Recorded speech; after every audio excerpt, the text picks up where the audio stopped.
Happy Easter and happy Passover. This is episode 9 of Sunday Scaries skill sessions.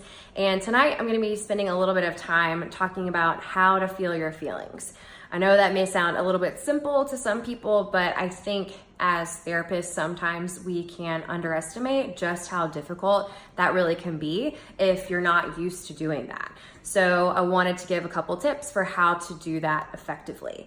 I'm seeing a lot of posts about how people should be being gentle with themselves and allowing themselves to feel their emotion. And I think that's completely true. And yet I'm not sure everyone really knows what that means or how to do that in a healthy or effective way. So that is what this video is all about. And so I'm going to be posting a couple different graphics to go along with this video, because if you're not really used to sitting with your emotions, then you're probably going to need a couple of different reference points.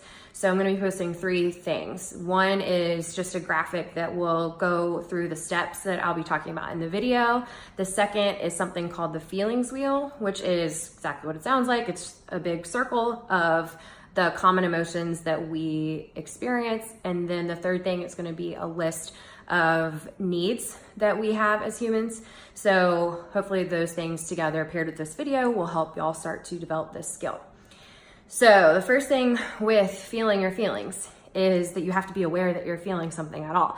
Now that sounds a little bit redundant maybe, but the awareness is so key, because without it, you can't do any of this other stuff. So first things first is just being aware that you are experiencing an emotion. Once you're aware that something's going on, then you want to try to name what that emotion is. That's where the feelings wheel can hopefully help you out. If you don't really feel like you have the skill of pinpointing what you're feeling, then you can reference the feelings wheel, and it'll give you lots of different options so that you can accurately describe whatever it is that you're experiencing. So aware, name what it is. Once you know what you're feeling, you want to ask yourself or be aware of where you're feeling that emotion in your body.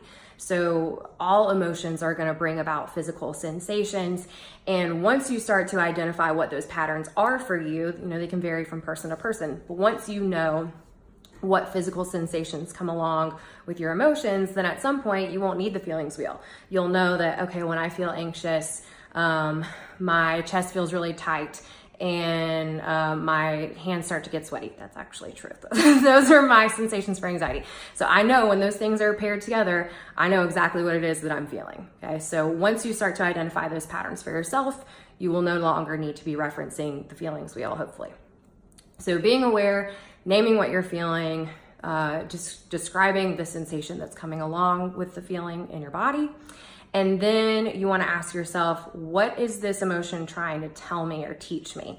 Emotions are very adaptive because their main purpose is to give us information. So if you can really figure out what that is in those moments, then you can use emotion to your advantage. So asking yourself, what is this emotion trying to tell me? What information is it trying to give me? So being aware, naming the emotion, naming what's going on in your body, asking yourself what the emotion is trying to tell you, what information is it trying to give. And then the next thing is to pinpoint what need is coming up in this emotion. So, once you figure out what the emotion is trying to tell you, that should hopefully lead you to a need that might be missing. And that's where you can reference the list of needs that I'm going to provide on my page with the rest of the graphics. So finding out what that need is, what you're needing in the moment. And then of course, last but not least, pretty intuitive, trying to ask yourself, how can you get that need met? So I'll go through a personal example. I used this earlier today. I was feeling pretty off, not spending Easter with family and just being stuck inside.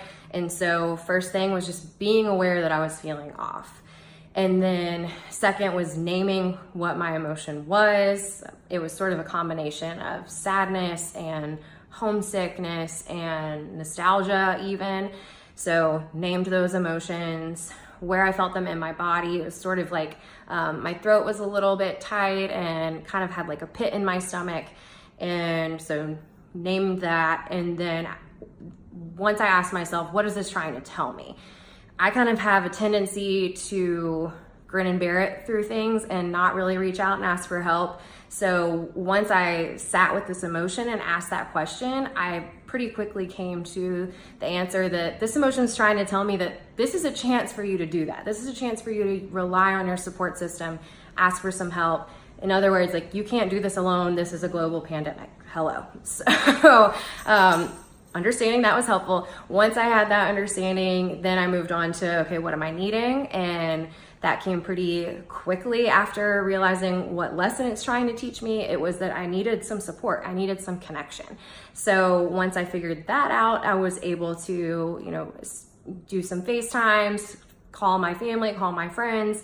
If y'all don't have the House Party app, I highly recommend it. You can play games with your friends over your phone, and that's been really fun. So I was also able to do a little bit of that.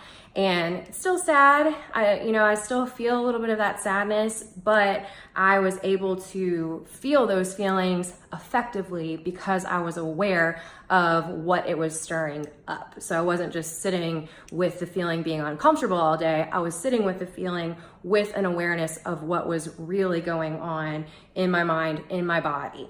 So that's how you do that well. And so again, I'm gonna be posting some of those graphics to go along with this video, and I hope that you will find them useful, and I hope that you will be able to use this to help feel your feelings.